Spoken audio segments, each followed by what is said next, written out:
So when I was a kid, my brother got me Dookie on cassette. And it wasn't even like a real copy of it. It was just like he put it in the tape deck, recorded it, handed it to me, and that was just like, Basket Case was the first time I was ever like, holy shit, like, this is cool. It was like the first time it wasn't like the Lion King soundtrack, right? Like, and I found a VHS of my brother in the room in a corner with his T-shirt on his head, like pushed back like it was playing drums, and I was like, oh shit, I want to do this. This is what I want to do. And then my sister lived with us, and she was like in 8th grade at the time, so when she didn't want a CD anymore, I got it. So it was like No Doubt, Alanis Morissette, all of that kind of like late 90s, top 40, but kind of rock still stuff. And then Enema came out. And once Enema came out, it was just like, oh. I guess as a result of that, Travis Barker, Dave Grohl were probably your biggest influences in terms of like your actual like early drumming style. Yeah, and Taylor Hawkins really, because I mean you got into Color and Shape, but then quickly the Nothing Left to Lose came out, and I don't know how many people know this. They both played drums on that album. Like some songs are Dave, some songs are Taylor, but there's songs like Breakout where it's not just pummeling the drums anymore. Like Taylor has at that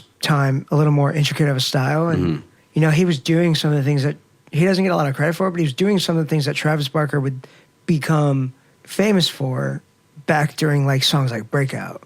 So definitely Taylor Hawkins too. So yeah, the three of those dudes. And you never actually took lessons or anything like that with drums? No, but I in high school I was on the drum line. It was some of that stuff was like beat into my head. Yeah. And it was like a crash course. And I remember the first day they were like, "Who are you?" And I was like, I don't know. I don't think I'm supposed to be here. Yeah. Like, but they let me stick through it. And that was like between that and 9th grade was a very like, it was hard. It was like just figure it all out. Was there ever any time in school that you played full kit, or was it just snare typically? It's my senior year. I was in jazz band with Thomas. I was doing the marching band because I got to play this huge snare and hit it hard. You know what I mean? Like, right. So when did you transition into playing in like 4-piece bands or like actual, pretty much anything other than marching band? Realistically, in like 8th grade. Thomas had a different drummer.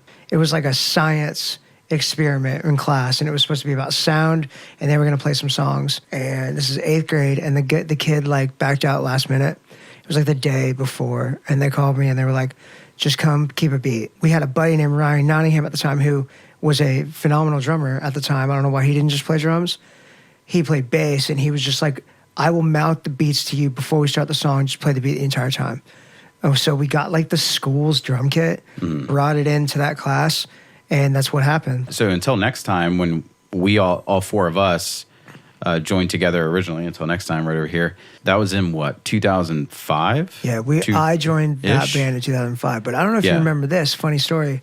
I was in a band with a buddy of ours named Brian Tobin. It's like a cover band. I think we had one original, and we would always piggyback with John Tobin's band with like Chris Paetzel. And I remember that band. Yeah. I played in smaller bands. I joined a metal band in 11th grade, I was like so out of place, but we had a good time. And that was the first time I ever played a bar. It would have been like, I was like 16. We'd wait outside till it was time for us to play, and then we'd go in and play, and then we'd have to pack all our shit up and leave because it was a bar. So that was the first place that wasn't like a house party. I played a bunch of house parties in 9th grade. House parties, in my opinion, were like some of the best type of shows to go fun, to. Dude, house shows. I mean, the acoustics were always like generally pretty shitty. Cared, but dude? it really didn't matter. You're just sweating. People were taking the mic from you if you play a cover. Like, it's wonderful. Yep. That's how I met you, was, and until next time. Obviously, you had a relationship with Thomas before that. Did you know AJ prior to until next time? I had met AJ a couple times. You had met AJ, yeah. Okay.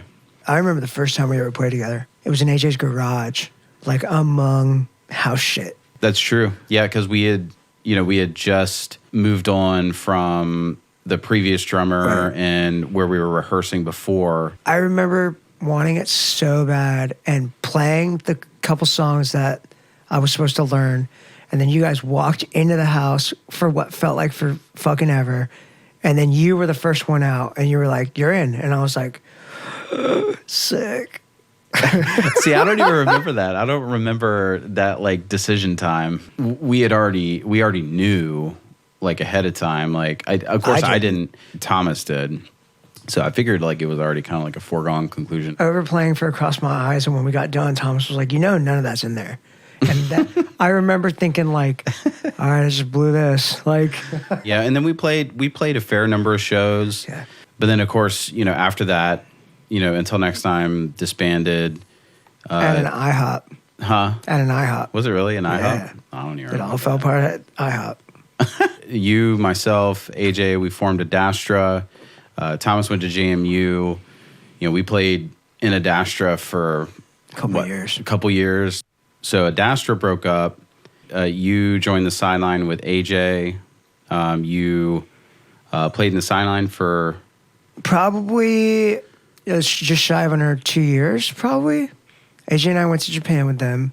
And then I took like a year off. I took almost a year off, which was pretty cool because I quit that band and I got to spend the next like 9-10 months with a friend of mine who would end up passing away. So it was like, and I had my own challenges as a drummer. So when I quit that band, I took probably 9 or maybe 6 to 8 months and locked myself in a shed and just kind of from the ground up reworked how to actually play the drums.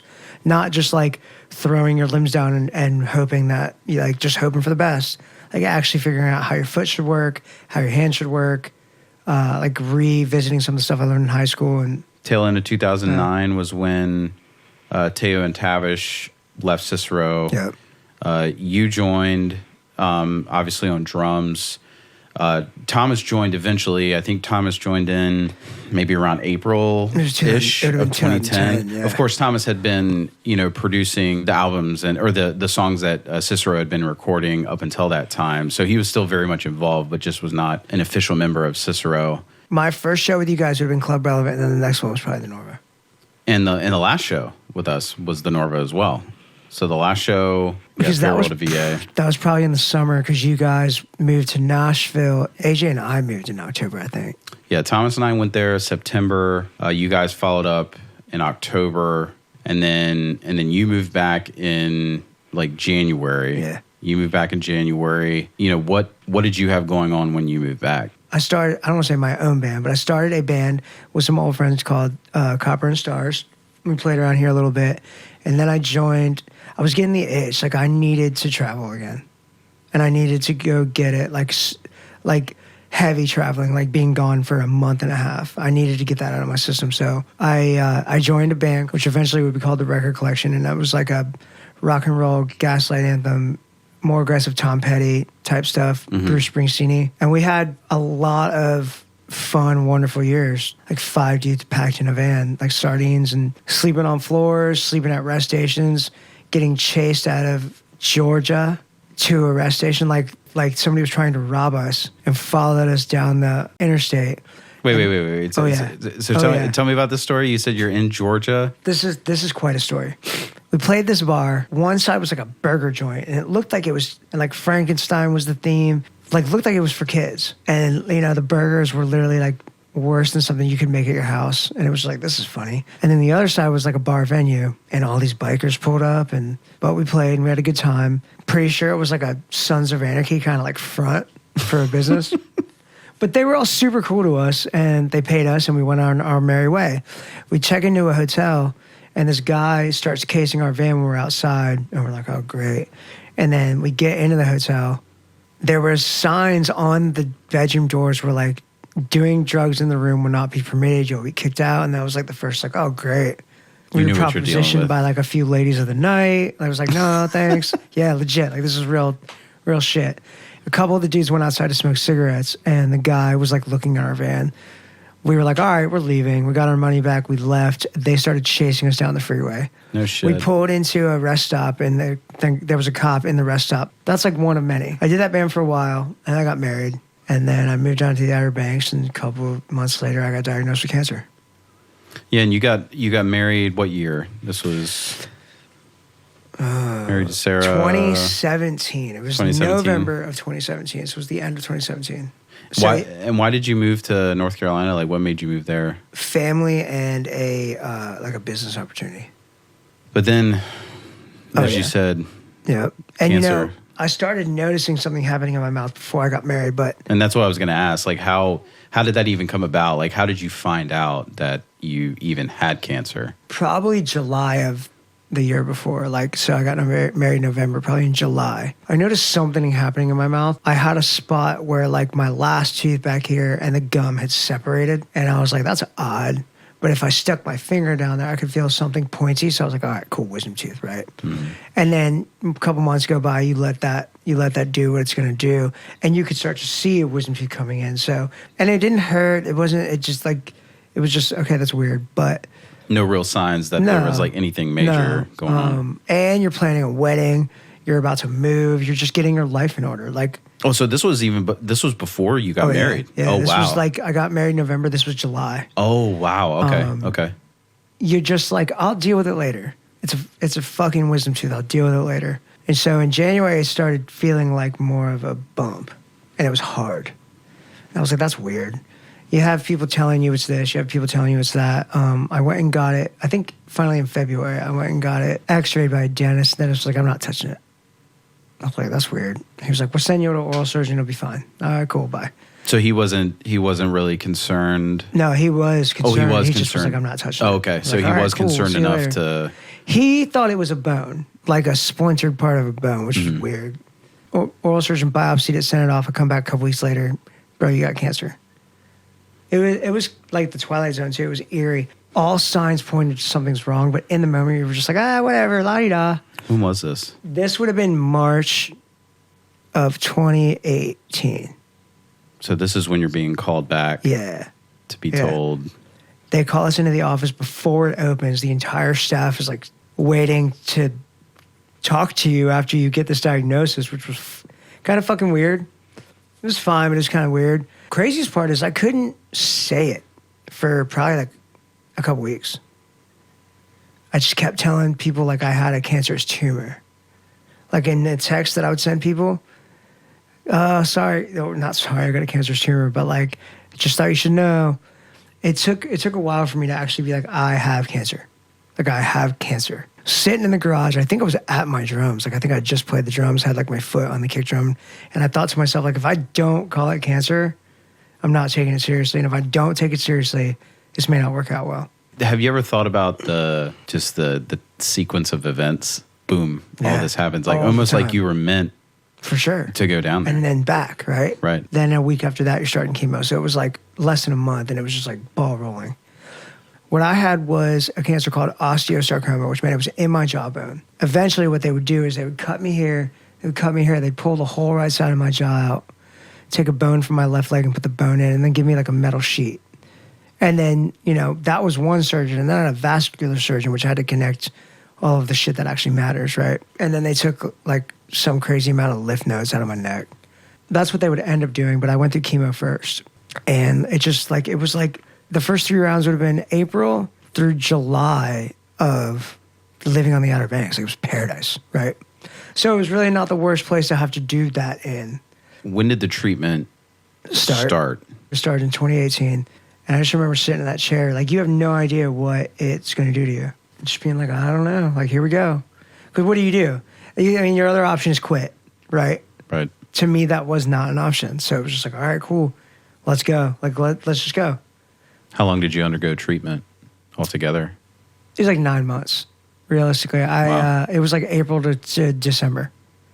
And that's what they said. It's going to be like 9 months of hell, but once you're done, it's going to be like a bad dream. Was it all chemo, or did you do radiation as well? I did 3 rounds of chemo. For me, chemo was every 2.5 weeks because we lived 4 hours away. Mm-hmm. So I would be in the chair for 3 days, Friday, Saturday, half a day Sunday. Then I would go home and I wouldn't come back for 2.5 weeks. I had one of the strongest chemos known to man. I don't remember the name of it, but it's like code name is the Red Devil. It came in this red tube. Like, they had to put on a full hazmat suit to pump it into my vein. Like, if any of it spilled, it would eat through my leg. That's so wild to think about. Separate the leg. That's but it's actually in your vein, right? Exactly. It wasn't really until surgery that shit just went. When was the surgery? July. It was July 4th, 5th, whatever. One of those days of 2018. It was 14 hours, to me, I just went to sleep. I wasn't in the ICU, but I was in the step down from the ICU for a few days, and then you're in the hospital for a week. So it was like 13 days in the hospital. And was this when they obviously they removed the cancer, but is this when they also replaced your jaw all with one surgery? 14 hours. It was well, I can't say it was crazy because I was asleep, but apparently it was crazy for everybody else. I mean, it's crazy to think about being under for sure 14 hours. Yeah. And then you get the surgery. You're in the hospital, and they kind of expect you in a way to be okay in a week. Not okay, but okay enough to leave. Mm-hmm. Like it's second or third day in, they're like, you need to get up and walk. And I walked past my family who was all in the waiting room. They made you climb stairs. It was like it was like Rocky, like a montage. That's the one image I remember seeing a picture on Facebook of everyone's face. Yeah. Like just surprised and like just excited, happy, like just, emotional. And I think that was when... Yeah, that was the day I walked. Because they were like, the physical therapy dude came in. He was like, you're going to walk today. And I was like, the fuck I am. Mm-hmm. And he was like, your family's in the next room. And I was like, okay. Motivation. All right, I'll walk. Yeah. How long were you in the hospital? Probably like a week and a day, or it felt a lot longer, but I think it may have been a week and a half. But you're also having meetings like in your bed, like you're having meetings with a nutritionist because now you have a feeding tube. Right. And I was supposed to get feedings through my nose, and I just kept throwing them up. Mm. So I had to get a feeding tube like in my gut. And funny story, I woke up when they were putting it in me. Really? Yeah. You know when you get a really sharp cut, you feel it for like 2 seconds, and then it starts bleeding. You don't really feel it anymore. You just feel the whing. I was so doped up that that's what it felt like. But I remember the pop of my stomach. But then you're meeting nutritionists. They're like, you have to now shoot Ensure every 3 hours. And I went home. My face was like out to here. There's a video somewhere of me playing like a practice pad kit, like a day after I got home. My face is out to here. My leg is still all bandaged up. It's somewhere. But I got MRSA. Which for those who don't know what that is. MRSA, I mean, it's just a very deadly, like a lot of people that have it die. Yeah. I got really lucky. But the way that happened was I had some sort of infection. They could tell from my blood and my white blood cells that I had an infection, so they admitted me. They thought it was in my leg. I remember getting the x-ray of my leg, and I sit up and I just start spitting out this stuff that looks like egg yolk. It's like yellow, looks like, kind of tasted like egg yolk, to be honest too. And I'm like spitting MRSA out of my mouth. It was like pushing through one of the surgery spots. And when was that? What? Same, sir. The first 2 surgeries. So the surgery, the main surgery to do all this, and then the MRSA surgery, they had to give me an air tube. So I had to live with an air tube for a couple weeks the first time, and like a week the second time. And it took like 2 or 3 weeks to heal. So how long did you have the feeding tube? From July to by Christmas of 2018, I could eat. I still had to do Ensure feedings because I had to make sure I was getting everything I needed. But like the one thing I wanted for Christmas was my brother's pasta. He made it. I ate it. I couldn't eat at Thanksgiving. And I remember my niece, Allie, no one had really seen how bad it got. I mean, like, they saw me, but I'd be wearing a T-shirt, and the T-shirt would just kind of have this thing like this, but no one really knew. But at Thanksgiving, I had to, like, go in another room and do a feeding because I didn't want the little kids to see, and she walked in and was, like, mortified. Damn. 13, 14. Right. Like... And she had just never seen anything like that before, and it was it was probably pretty heavy. But by Christmas, I could eat again. So when you got the feeding tube out, was that like it came out? It like was pushing itself out of my body. Okay. Yeah, it was crazy. Is that how it's like normally supposed to happen? No. Or okay. No. Yeah. I'd probably had it for a little too long, and to be honest, and I think it was trying to heal and push it out. Right. And it was just basically the way those work is they poke a hole, they put it in it, and then they inflate this like balloon, and all they do is pop the balloon and pull it out. But I was like in pain for days when it was pushing it. It was pushing itself out of my body. Like I could see, it looked like Alien, like. Right. Where does it more comes out? So much pain. The second they deflated it, no pain. Yeah, I was about to say, like, in general, even after that, probably pretty celebratory type. For sure, but now you have another hole in your body. You have to lay down on the couch and let it heal for a week, Right. 2 weeks. But once that hole healed, it was kind of like, okay, we're off. No more holes in my body. I can get my strength back. Started cleaning pools, playing drums again. And this was kind of around the time when I was going through radiation, we all started talking heavily again. You, me, AJ, and Thomas. Because that's when Thomas found the hard drive. The infamous hard drive.